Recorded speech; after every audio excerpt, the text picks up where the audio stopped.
तेलंगाना के रियासती वजीर पी श्रीनिवास रेड्डी की रिहाइश गाहों और दफातर पर ईडी के छापे मारे गए हैं।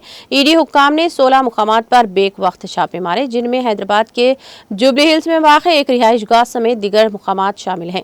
जुमा की सुबह से ही इनकी रिहाइश गाह के अलावा इमाम सागर में वाक़ फार्म हाउस की भी तलाशी ली गई। इस तरह जुबली हिल्स में वाक़ पी श्रीनिवास रेड्डी की दुख्तर के मकान के अलावा इनके रिश्तेदारों के घर का भी मुआयना किया गया।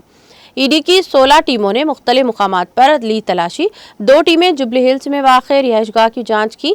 दरअसल मालूम हुआ है कि ईडी और आईटी हुक्काम ने गुज़िश्ता असम्बली इंतखाबात के दौरान पी श्रीनिवास रेड्डी की रिहाइशगाहों और दफातर पर छापे मारे थे।